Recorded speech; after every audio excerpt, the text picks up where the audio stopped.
Welcome, everybody. Thank you so much for joining us today for the Green Communities Leadership Institute conversation with our friend Brittany Brand. I am going to start our introductory slide deck really quick here first. And then we'll spend plenty of time with our faces on the screen, catching up and chatting throughout this conversation. But I want to start and jump into the content and let you know who's here and what we're going to talk about. And then we've got a whole hour, which should be plenty of time for sipping coffee and catching up on conversation. Today, I'm here with my friend and colleague, Brittany Brand at Boise State University, who is not only a great partner in Idaho and sustainability work around the country, but also a graduate of GCLI from 2022. So we'll kick on into it. There are three big things that we want to do with you today. One is to introduce you to the Green Communities Leadership Institute. You may or may not be aware of our history and what we're building here. And we currently have applications open for 2023. We also want to share our story, Brittany and my story, a little bit with you all. It's unique in that Brittany is a cohort graduate and I'm a member of the core leadership team, and we started working together pre-GCLI, and I think our shared experience through GCLI has just been really impactful in the work that we do together. So we're excited to share that story. And then also just within all of you that are on this call, to inspire conversations and curiosity for your own personal and professional growth. That has probably been the most rewarding experience through GCLI, too many acronyms, is inspiring personal growth with people at their mid-career. And that's really who this is targeted at. So I'll start out with first letting Brittany introduce me, and then I will introduce Brittany and kind of the run of show today. Great, thanks, Lance. So Lance Davison is the owner of the Keystone Concept and director for the Treasure Valley Canopy Network. And I was trying to remember exactly how we met. We met through somebody on campus because you were working with the Treasure Valley Canopy Network, I believe, and some students at Boise State. And really just got to know Lance, who has expertise. He's got a bachelor's of science in natural resource management and more than 20 years experience in urban forestry and sustainability and resilience. And he's just a natural leader. And so when I introduced him to the Boise State Hazard and Climate Resilience Institute and talked about what we were trying to build and the areas where I was struggling as a leader, he just stepped right up and talked to me about some ways to collaborate and to create effective teams and things like that. And so he joined our HCRI advisory board and then invited me to apply for the Green Communities Leadership Institute, which I did. And we've had a really productive professional relationship since. And so it's really fun to work with Lance and on all kinds of projects now. Thank you very much, Brittany. And like Brittany said, I can't remember how we met, but what is so great is after us having the Canopy Network and my company operating in Boise for almost 10 years now, we're finally making those connections with people like Brittany that are doing such great work. And so the great thing about Brittany is she is a growing leader, a big leader when it comes to hazard and climate resilience. And she is just really self-reflective. People at the university really look up to her, and she's really breaking a lot of the barriers that the university and the institution has with the community and being able to take all the brilliant work that they do in the academic sector and change what we do in communities. So I encourage you to get to know Brittany better after this, learn about the work she's doing in the Wood River Valley, up in northern Idaho. It's pretty powerful stuff. And so it's been a lot of fun to walk this journey with Brittany, and I look forward to sharing it with you today. We also have Meg Morgan with us. Meg is with the Coverland River Compact, and Route Nashville down in Tennessee. And Meg is going to be my co-facilitator today. She's going to help make sure we keep up on the chat and make sure I don't miss anything. And she's also a member of our core leadership team and running our communications. So check us out on Twitter and LinkedIn and engage with us. She helps us run that platform. And we also have Tommy Sheridan with us from Cordova, Alaska. He is a graduate from 2022 and also serves on our core leadership team now. So you have lots of folks with experience that can share and answer questions throughout today. So let's kick it off. So a little bit about the mission and values. We have another core leadership team member jumping in. I'm going to let Lauren Marshall in and we'll just keep rolling on. Our real mission is to grow next level leaders who are focusing on building nature-based solutions in our communities. This is an institute that is for anybody that has been working for a while, has some leadership skills, has some previous leadership training, and is interested in addressing all the issues and challenges that we're dealing with. It's unique, I think, what leaders today are faced with as compared to 20 years ago. And we saw the need for this institute, and that's why we built it. Our values are really around shared leadership, building diversity, not only with our cohort members, but also with our leadership team. And we also want this to be a really transformational and fun experience. We have 3 key portions that we focus on. 1, you as an individual; 2, the organization that you work for, work with, and then you within your community. And we really do believe that this 3-month experience is going to, 1, give you a lot of tools in your toolbox, but I think even more importantly, develop relationships with other great leaders around the country and possibly around the world that are going to help us advance and build a more resilient future for everyone together. The format is a 3-session course. In January, we will have online self-directed learning opportunities with every Friday is an in-person session for a chance to you to talk with the speaker and the core leadership team in your cohort. The second is live webinars. We call it a webinar week in February. So it's hour and a half live webinars with unique speakers. And then the third is an in-person session, which this year is going to be in Knoxville, Tennessee.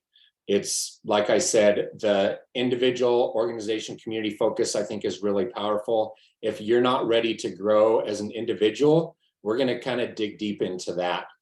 So be ready to change how you look at the world, to really evaluate who you are, why you think what you think, and develop some really enriched relationships with your cohort members. And then the outcome that we've already seen quite a bit is the expanded personal leadership influence and competencies that you have, how you can increase your leadership impact, not only in your organization, but also in your community.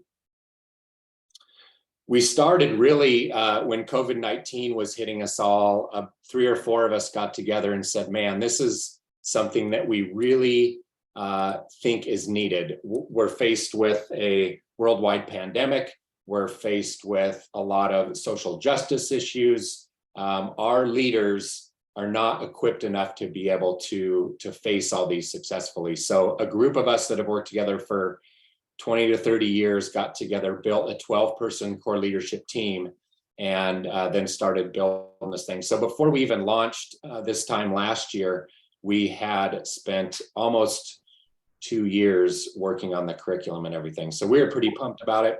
We launched it last year. We recruited our first cohort. I think we had 25, 26 candidates. We ended up selecting around 20, and then I think right around 20 graduated. I'm not good with numbers, so somebody can help confirm that if I'm wrong. But those 20 graduates went through the whole course. They were all in person in Corvallis. It was a really great experience.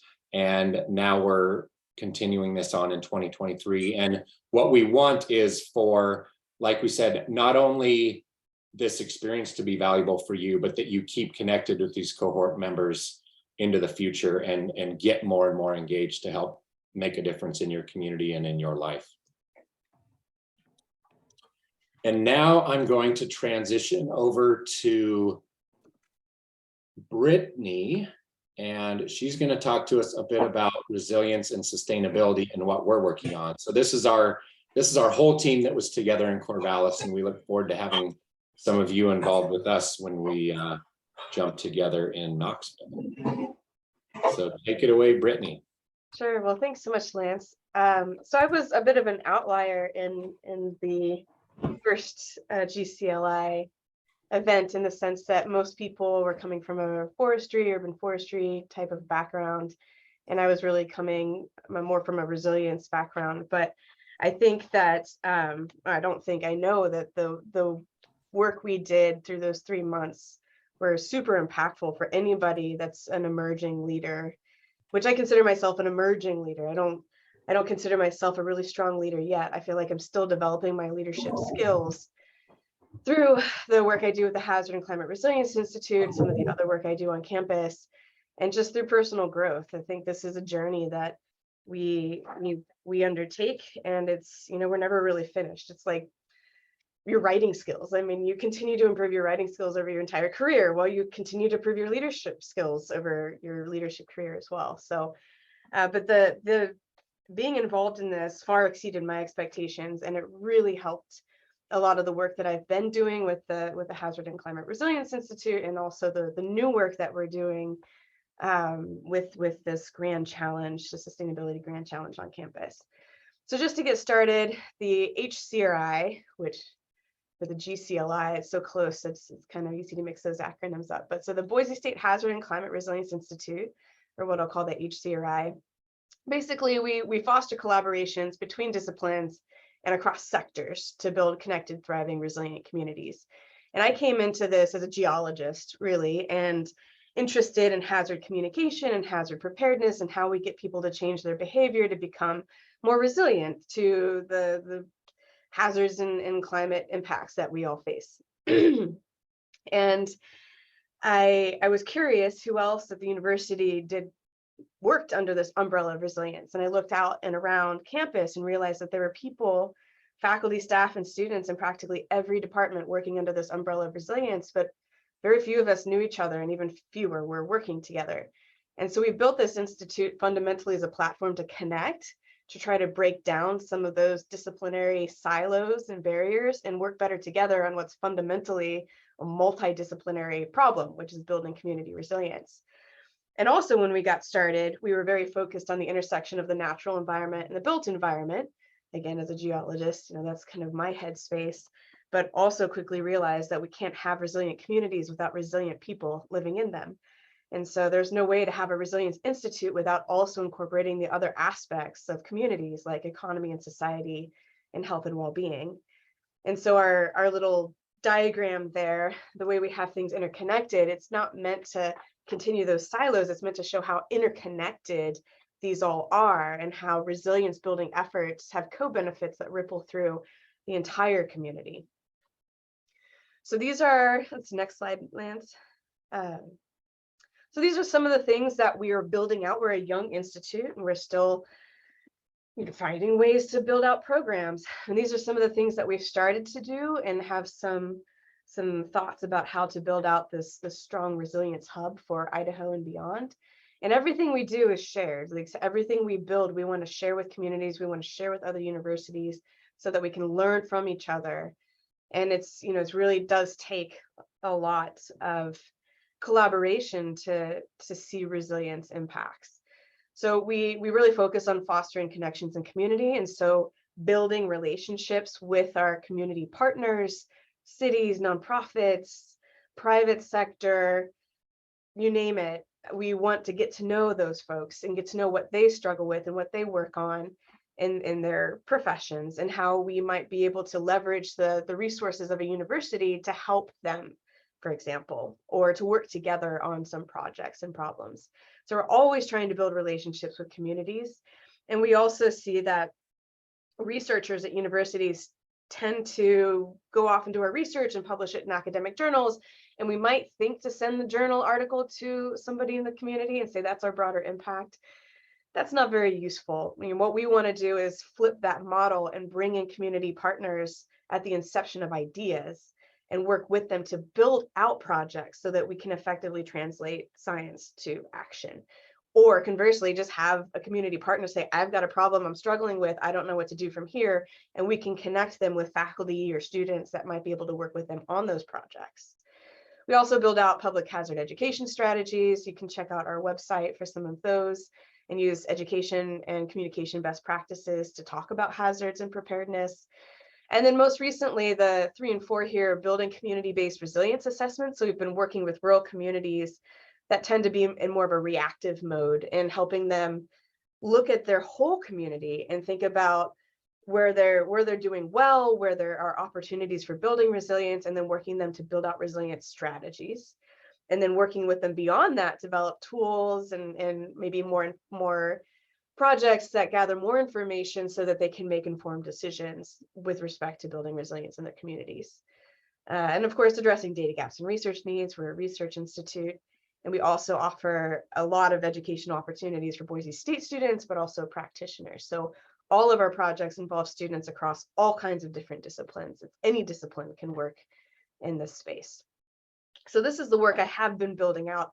Lance is on our advisory board, and this is the new stuff. And so this was really just coming up even when I was in Corvallis in the actual in-person workshop. I was involved in this new initiative on campus, the Resource Nexus for Sustainability Grand Challenge. And so I'm just going to start by showing a video that we worked together through the group to produce that talks a little bit about what this thing is.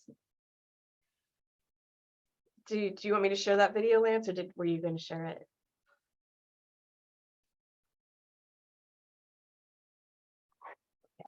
I'll pull it up. Let's see.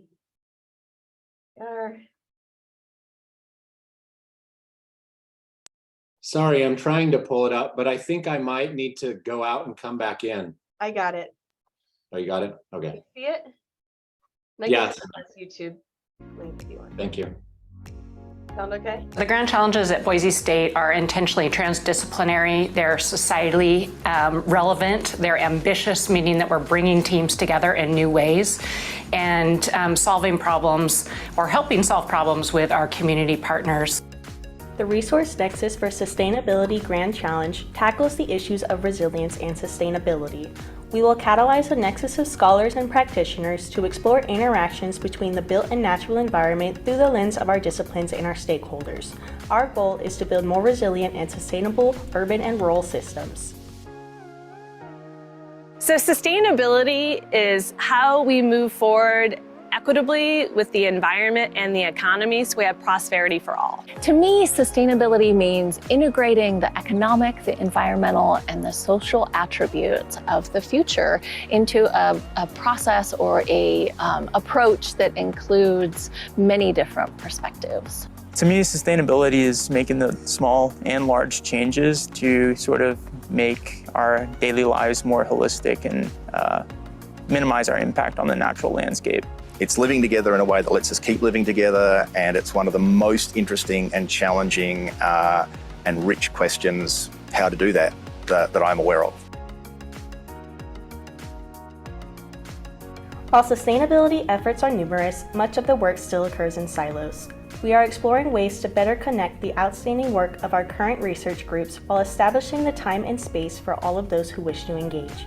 We are also investigating how to support multidisciplinary community-engaged research efforts financially and through policies that promote and reward these efforts. Our ultimate goal is to increase the impact of our sustainability research with respect to both science and society. I'm with Idaho Policy Institute in the School of Public Service, and in 2016, we were formed to be an objective research resource for Idaho's decision makers. The Boise State Hazard and Climate Resilience Institute brings people together across disciplines and across sectors to build healthy, thriving, connected communities. The School of the Environment is an administrative organizing tool for connecting faculty, students, and the public around environmental issues. The Sustainability Governance Council is a group of stakeholders on campus. They work on really important sustainability projects across many disciplines that will help Boise State achieve their sustainability goals. I've done the Housing Opportunities for All VIP course with Drs. Krista Paulson and Vanessa Fry, and that was 4 semesters of sort of looking into the housing problems that Boise and the Treasure Valley is facing. Assuming that this effort's successful, our resource nexus for sustainability is successful, that means when a community partner has an issue in regards to sustainability, they know where to go on campus. And it would connect people across schools and programs and provide an easy resource for trying to understand some really big, complicated issues. To come together, to work across disciplines, to understand each other's perspectives and experiences, and most importantly, be working with and for our communities to address our most pressing societal needs. Becoming that clearinghouse, becoming that source would allow new people to join over time, and it would also allow us to engage students in the public more readily than we've been able to before.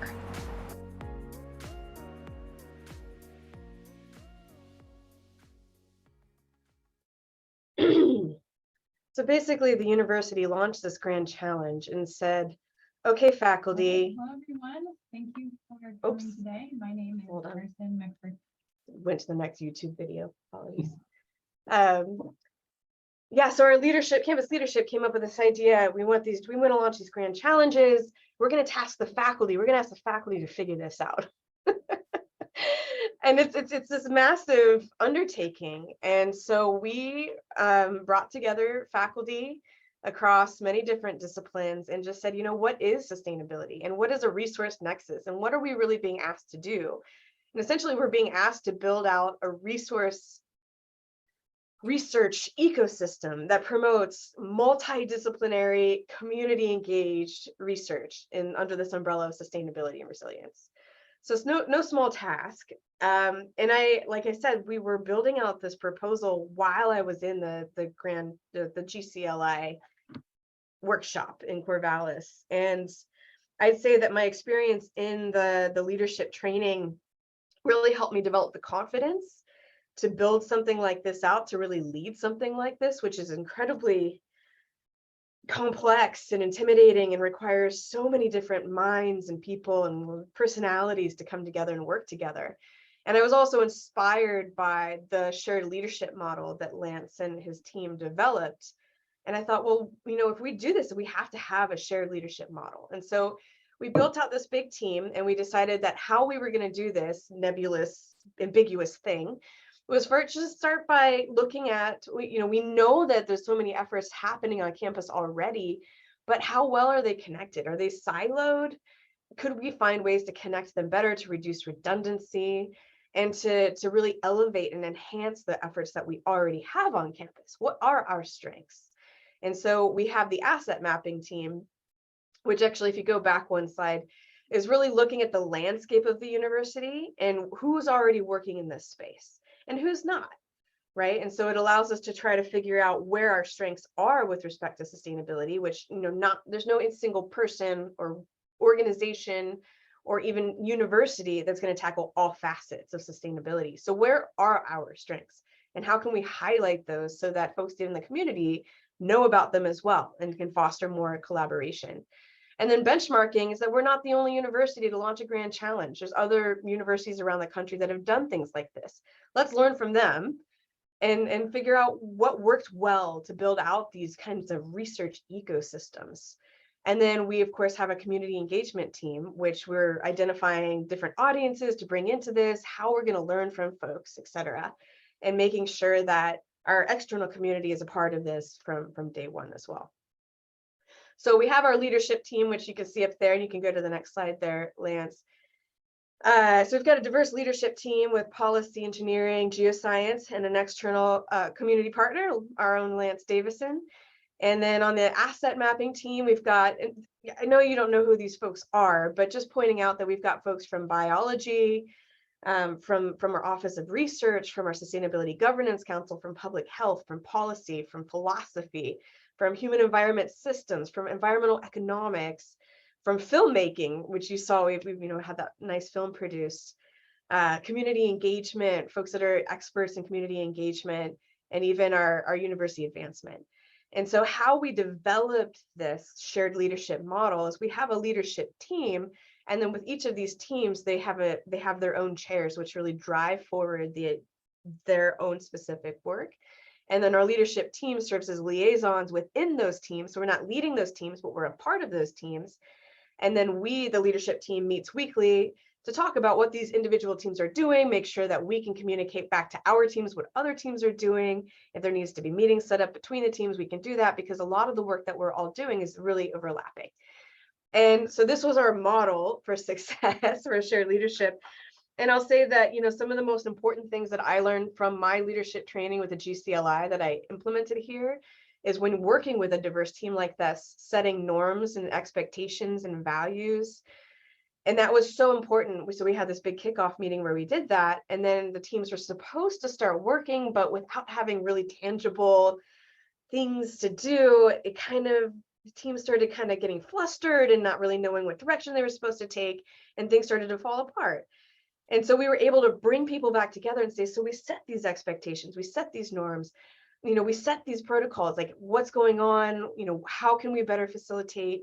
And one of the things was that, I was so focused on the shared leadership that I didn't recognize how important it was that there is somebody still like, I am leading this. I am the person you can turn to. When you're struggling, ask me the questions and I will work with you. And having that strong leader out front of all of this was really critical. And then bringing it all back together to, this is what we talked about. This is what we decided. Let's get it done. Really motivated people to get working. And now we're working really well together. And so the idea is that we're doing all of this kind of background research that will then inform our next stage, which is how do we develop this research ecosystem? What is a model for success? And so that's down at the bottom. We'll do a strength, weakness, opportunities, threats assessment based on everything we've learned, and then figure out how to launch a model for success, which is in the phase 2, where we actually have some money to distribute across campus. So again, just big nebulous thing, but it's working really well now because we have the model we have strong leaders, we have strong direction. And I would say that the other things I've really learned about is how important it is to listen, to not jump to conclusions that somebody's not emailing me back, or this team's not doing their work. And it's really, you kind of want to be like, what's going on? Why aren't you doing this? And kind of stepping back and asking questions and just trying to at first come from a place of understanding, like, what are your limitations? What's going on? Is there something personal going on that's keeping you from doing this? And just starting from that place of understanding and listening to understand first, before then moving forward to say, okay, well, how can we come to some solutions and work together better? So those were all skills that I learned in the leadership training that have been critical in building out this really complex and hopefully will be madly successful project.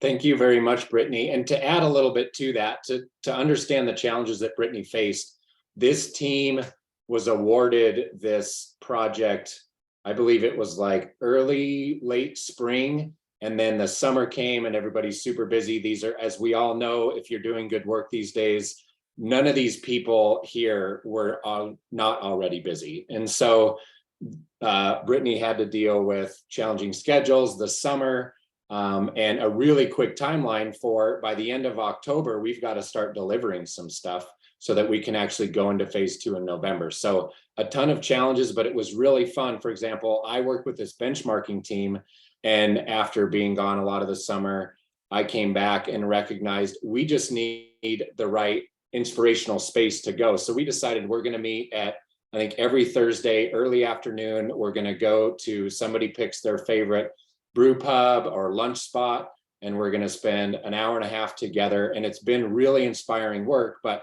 I think, like Brittany said, the challenge was, in the beginning, you've got all these people going all these different directions. You get them together, have a really great kind of together team discussion, and then you go off and everybody's busy. And so it's been a fun journey. And like Brittany said, this kind of leadership stuff really is a journey. And it's fun to watch her go through that journey and be a part of it through the Grand Challenge. And like she said, it's a huge challenge. So we're excited, those of you that live in Boise, to maybe get involved in it a little bit. And then we'll learn from this and share it with other people with GCLI as we continue to grow. So thank you so much, Brittany. I'm going to wrap up our slide deck so we can get in the room together. This is just a little bit of what the experience looks like. When we were in Corvallis, we've got some indoor sessions, outdoor sessions.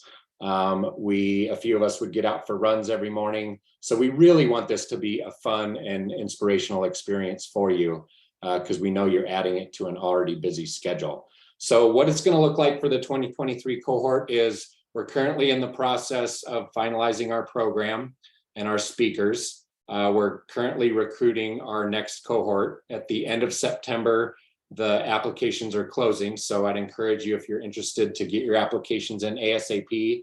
I think it's a smooth application system, all online. There are 2 required letters of reference, so you want to get those out sooner or later. And then we'll let people know around October, November if they've been selected.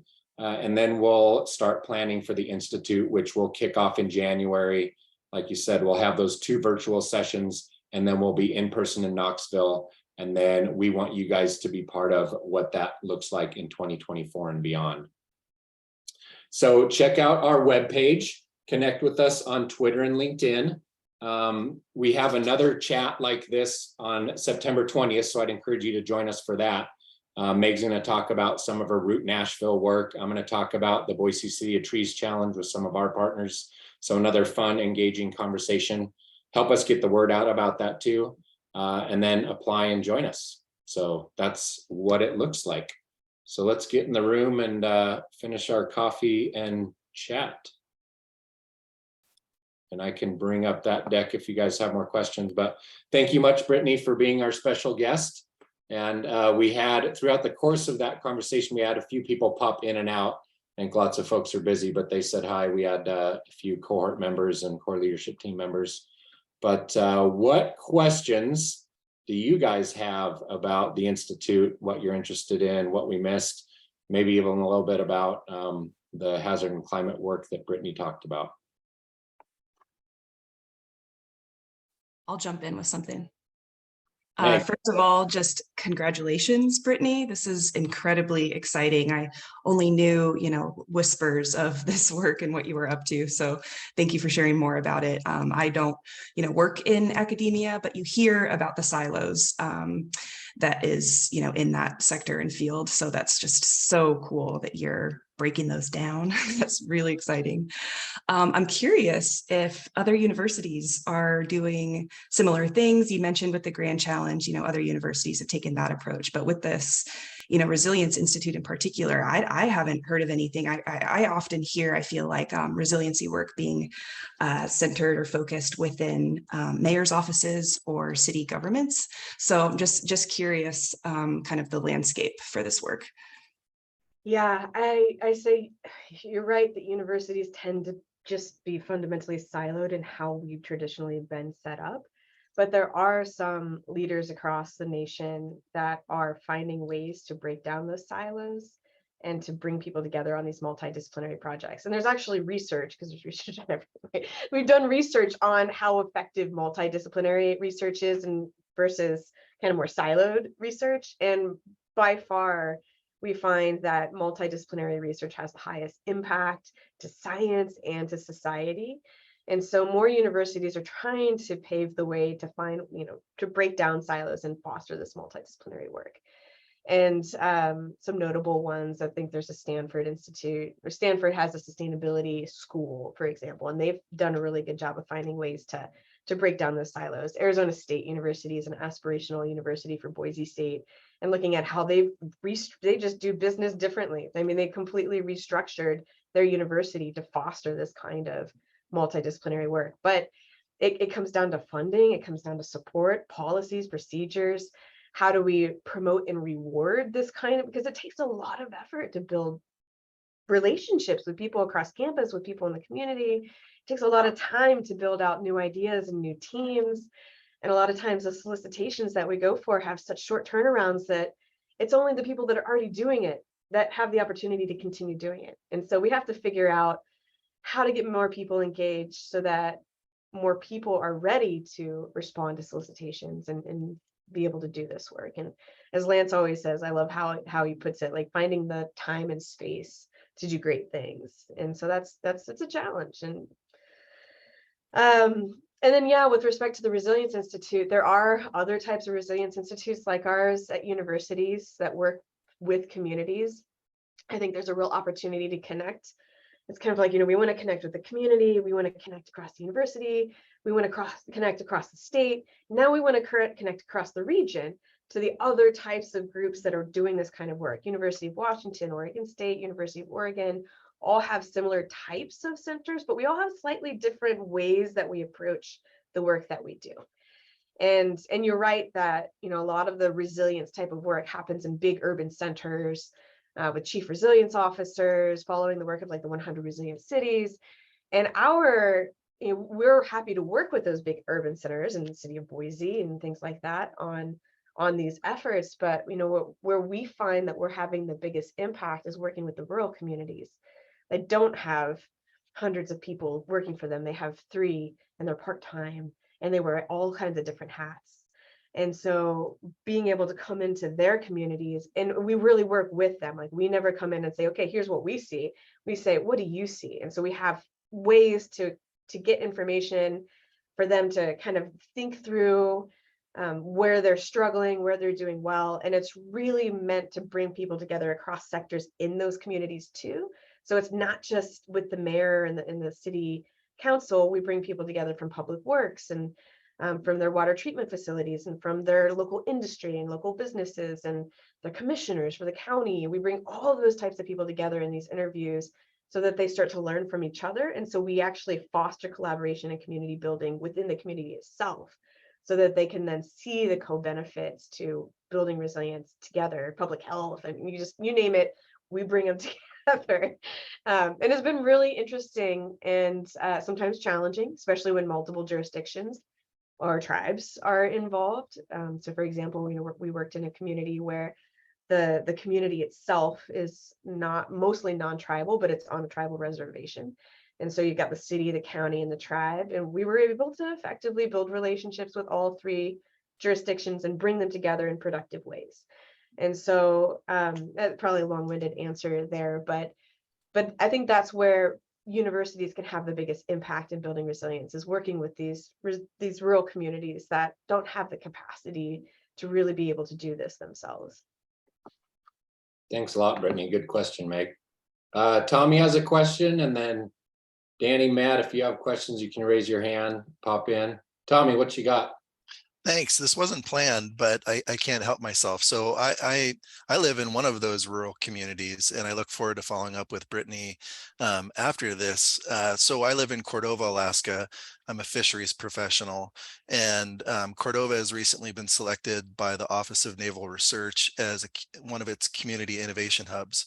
And so they are investing in education and partnerships here to really work towards developing models for how this community can be resilient. And so there's interesting overlaps there that I didn't anticipate going into this meeting, and I look forward to following up with you.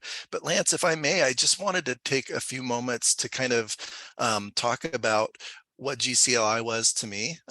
And so I just really want to throw that out there. This is being recorded for a broader audience, and there may very well be many people like Brittany, like myself, who considered ourselves to be somewhat outsiders to the forestry kind of world. My background is fisheries in Alaska, but I just want to talk about my journey briefly, I hope. For me, similar to GCLI, I was in a bit of a pandemic pivot, a mid-career reset, and I had previously really wanted to pursue leadership development on my own. As I was homeschooling my kids and walking our dog, I was listening to a lot of Brene Brown, Adam Grant, Simon Sinek, and previously, I had really been interested in Oregon State University's Natural Resources Leadership Academy, which is no longer a thing, and it never really meshed with my schedule.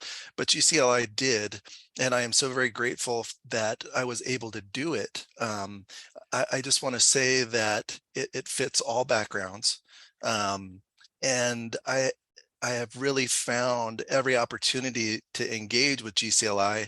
I'm just so inspired by its founders and its core leadership team. They have great experience and expertise. great sincerity in everything that they do, and great humor as well. So I really cannot recommend GCLI any higher than I am right here. But also, Brittany, I just want to say I'm really looking forward to talking to you, because here in Cordova in Alaska, the scale of the state is so large, and the scale of our problems are so large, that we, in order to be successful in this space, we absolutely need to collaborate with entities like Boise State. So thank you all very much for giving me this time, and for putting on this this webinar. It's been fantastic. Thank you. Thank you, Tommy. And that's what's been fun, I think, is that a lot of the core people that started this institute, we met each other through the urban forestry realm, but most of us have worked not only in urban forestry, but sustainability, natural resource management, wildfire management. And for us to find people like Brittany from academia and Tommy from the blue economy, he calls it, we've learned so much and been enriched so much. And so it's a really fun journey. And we do really work hard to make it fun. And while we're challenging each other along the way. So Danny, you ready to ask a question? Yeah, sure. I was just going to echo what Meg said. Thank you, Brittany, for sharing that.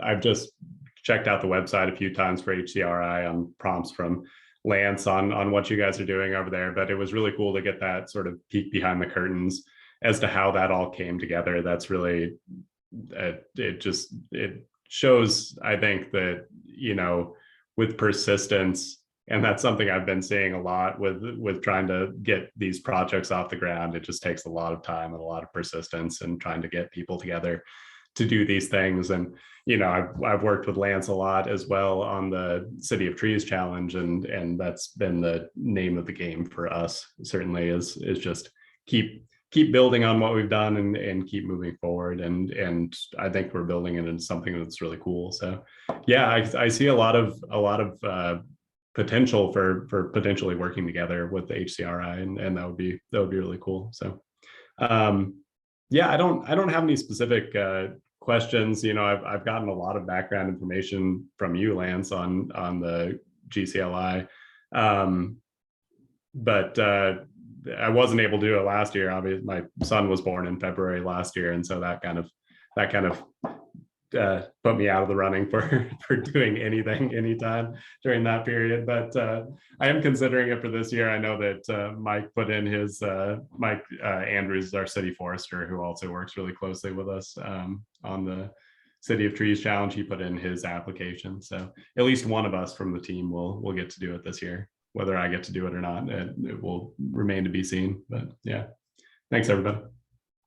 That's great, Danny. And I think with all these journeys, whether it's with City of Trees Challenge or with the work at HCRI and the Grand Challenge, we see the huge challenges that we're facing as leaders. And how do you motivate people when they're already super swamped? And how do you create that space? That's what we're really working on with this Grand Challenge. Is everybody's looking at this as, oh, this is another thing that we got to do. And by the way, it overlaps with everything else. So why are we? And so, but I think creating the space is the biggest thing that we're learning. And so for us to all evolve and learn together, I mean, Danny, if the city can only send one person this year, and that's Mike, and then you can come next year, that's the kind of stuff that we want to build through this institute. And so it's been fun. So thanks, Danny.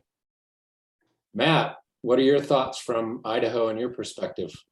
Well, yeah, so I've been kind of watching how this is progressing, and it's definitely been something that has been on my list, on my to-do, my wish list, so to speak. So it's been nice to kind of get a peek behind the curtains and learn a little bit more about the program. It doesn't seem like it's going to be something I'm going to be able to fit into my schedule this season, just because I'm new still to this position and still kind of drinking from the fire hose a little bit.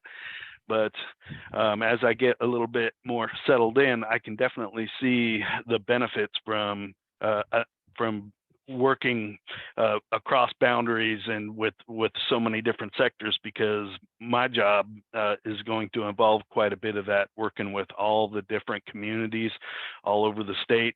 And one of the things I have kind of on my list is figuring out a way to reach out and work a little more closely with tribal communities. So yeah, it was nice to hear you guys mention that. So this is definitely something that has piqued my curiosity, and I've got it on my wish list of things to do in the future. So I'm just going to keep watching, and please do involve me in more of these kind of learning sessions, so I can learn more about it.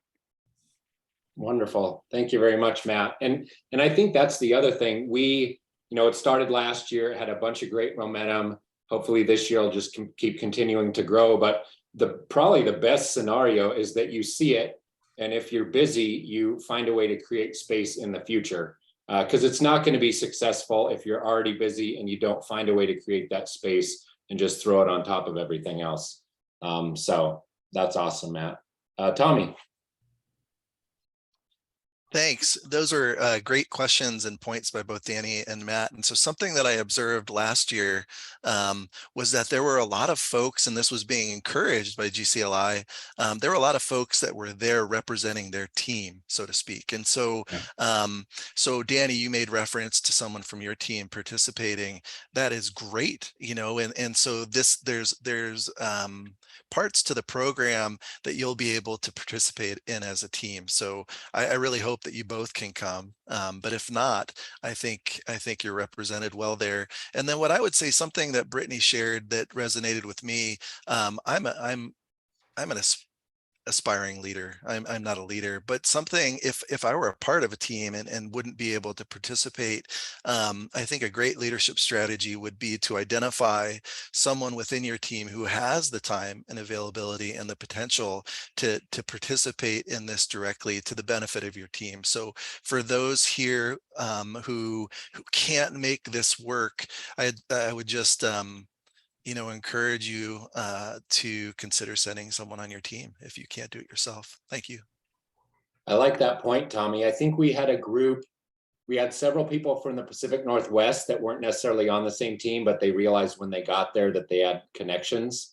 And then I think we had a group from Minnesota that was actually a team. And that's one thing that we discussed. If we could inspire a group of 3 or 4 from a city or an organization that are at different levels, that is powerful as well. So there's tons of ways to slice and dice it. I do agree, like Tommy said, if, like, for example, Danny, you and Mike could come together, I think that would be impactful if it worked, like if the city could make that happen.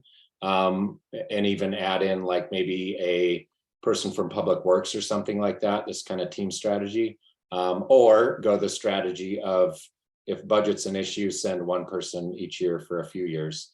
But yeah, and we're learning as we're going. I think Tommy mentioned this too. Our core leadership team, this isn't we're your instructors, we're going to tell you what to do because we've done that and we're leaders. It's not like that at all. We're all aspiring leaders. We're all learning a ton. And so it was fun to get feedback that I think we did it pretty well, and we love feedback to do that better, but we want to create the space for you guys to do great things. We want to give you like some context and advice from our experiences, but we're in there learning just as much as you. And so it's been fun to do something that it's different than anything else I've been involved in. Usually you've got this cadre that's going to teach you and you're going to learn and we're going to stand at the lectern and tell you how it works. We don't. And I think it created a really enriched experience. A few things we're looking at in Tennessee is maybe some more outdoor experiential stuff, which I think would be fun. Another adjustment we're making is just more space. We packed in a ton of content, and I think people were just like, wow, this is amazing. But since you've got mid-career leaders, I think we're ready for you to give us a little space so that we can use that time together to do something creative. So we're trying to figure out how to do that. Last year, we had some pretty awesome speakers. Some will come back, some will invite some new people. What other kind of tidbits, Meg, do you think would be of interest to our audience? I think that's a really good point about it being such a shared leadership model too. And that's something that I thought was really cool that you mentioned, Brittany, that you took inspiration from that for what you're doing with the Resilience Institute. And just from my experience as a past cohort member, I feel like as much from, learned as much from the core leadership team as the fellow participants and cohort members as well. So it was very much, Tommy, you said the word sincerity in kind of talking about the leadership team and how it operates. And I really felt that kind of all throughout the experience.